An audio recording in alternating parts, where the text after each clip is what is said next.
Good afternoon, student. In the last class, we started the Newton's first law of motions, where it is stated that everybody continues state of race or uniform motion in a straight line unless it is compelled by any external force to change that state.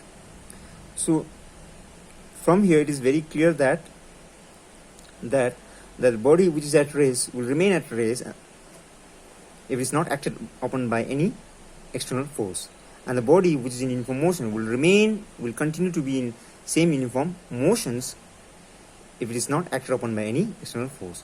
So from here we get the what qualitative definition of force. We understood here what to call force, right? What force does, right?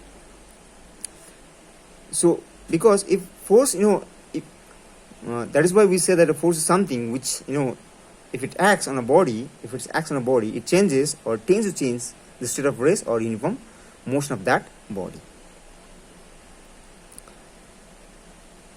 Now, force is also, vector quantity. Force is a vector quantity because it has both magnitude and directions, remember. Now we'll get into more details about the force.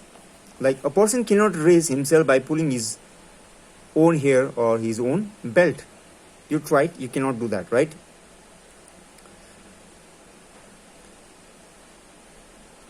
So take your hands, okay, and try, pull your hair to just raise you up. Can you do that? You cannot do that, right? Suppose this is you.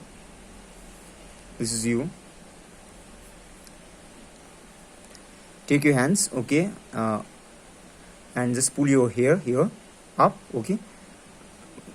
Just by pulling your hair up, okay, with your hands, can you raise you up? No, you cannot, because here your hair and your hands are all part of your same body, right? That makes one system. The force which you apply here comes from the same body, right? So that is why you cannot, raise you up just by pulling your hair up, because the force here applied comes from the same system, because the hand, the hair, the body actually makes one system. So as long as the force comes from the same system, that force cannot change the state of rest or uniform motion of that system. But if you ask your friends, okay, ask a friend to pull you up through your belt or your hair, okay, he can do that, right? He can pull you up, raise you up by pulling your hair or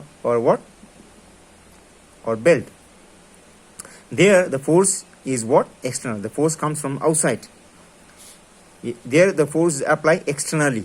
What? Externally. So this is also very important. There is one more example given here that, okay, a cyclist cannot stop his bicycle by pulling back the handle of his own cycle.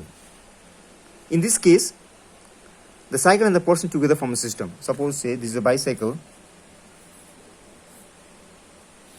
This is the handle, okay, and you are sitting on the bicycle. The cycle is in motion, okay.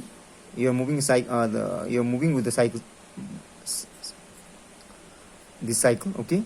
Now, can you pulling back this handle back, or can you stop the bicycle? No, you cannot, because at these situations, okay, your body and the bicycle makes a one system. So here I'm not talking about the brake, okay. You're not applying any brake, okay. Here just pulling that handle back, okay. We cannot stop the bicycle, or we cannot push this bicycle back. That's not possible, right? Because the force here which we apply here comes from the same system. So that's an internal force.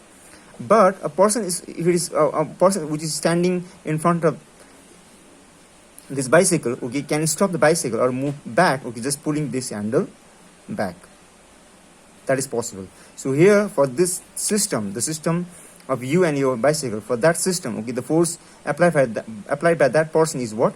External. So that is why, okay, the force which we the force which we mentioned in the Newton's first law of motion is actually not just force, it is actually what? External force. It is not internal force.